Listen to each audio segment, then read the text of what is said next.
आदेश 21 decree और आदेशों का निष्पादन से रिलेटेड, उसका रूल 106 है। आदेश 21 का रूल 106 का जो है शीर्षक है एक पक्षीय रूप से पारित आदेशों आदि का अपास्त किया जाना, setting aside orders passed x party etc.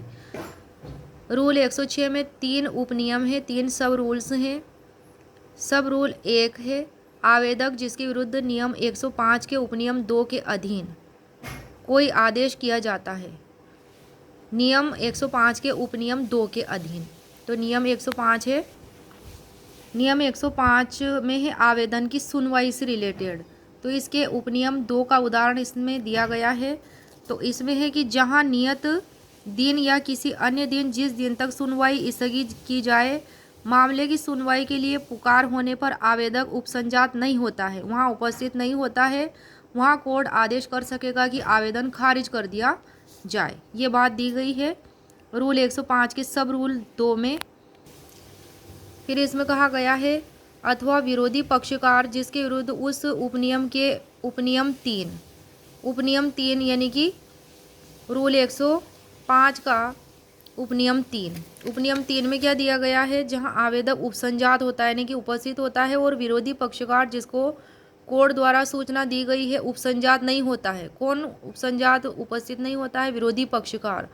वहाँ कोर्ट आवेदन को एक पक्षीय रूप से सुनवाई कर सकेगा और ऐसा आदेश पारित कर सकेगा जो ठीक समझे।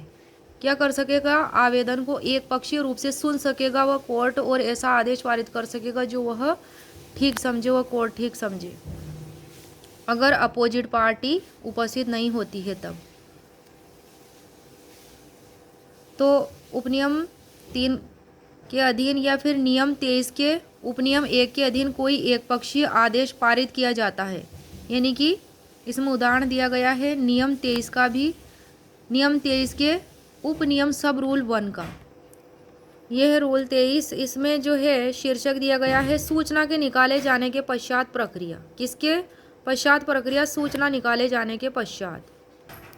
तो इसके अधीन कोई एक पक्षीय आदेश पारित किया जाता है, किस किस के? तो इसमें है उपनियम 3, धारा 105 के उपनियम 3 या फिर नियम 23 के उपनियम 1 के अधीन कोई एक पक्षीय आदेश पारित किया जाता है।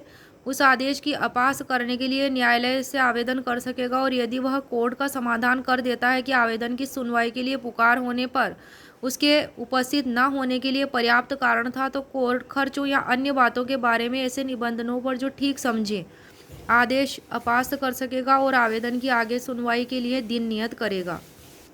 कौन करेगा? वह आवेदक। कि वह आवेदक क्यों जिस दिन बुलाया उस दिन उपसंजात नहीं हुआ, प्रेजेंट नहीं हुआ कोर्ट में। तो रूल सब रूल 3 सब रूल 2 में है, उपनियम 2 में कि उपनियम 1 के अधीन आवेदन पर, यानी कि रूल 106 के सब रूल 1 के अधीन एप्लीकेशन पर आवेदन पर कोई आदेश तब तक नहीं किया जाएगा जब तक उस आवेदन की सूचना की तामील दूसरे पक्षकार पर न कर दी गई हो। आवेदन की सूचना की तामील क्या न कर दी गई हो? दूसरे पक्षकार पर न कर दी गई हो, तब तक कोई आदेश नहीं किया जाएगा। ये बताता है रूल 106 का सब रूल 2। सब रूल 3 उपनियम 3 है कि उपनियम 1 के अधीन, यानी कि रूल 106 के उपनियम 1 के अधीन आवेदन आदेश की तारीख से 30 दिन के भीतर किया जाएगा। कितने दिन के भीतर किया जाएगा? 30 डेज के भीतर। This is important. या फिर जहां एक पक्षीय आदेश की दशा में सूचना की सम्यक रूप से तामील नहीं हुई थी, वहां उस तारीख से जब आवेदक को जानकारी दी गई थी, जानकारी हुई थी उस आवेदक को आदेश की, तो 30 दिन के भीतर किया जाएगा। क्या किया जाएगा? 30 दिन के भीतर वह आदेश।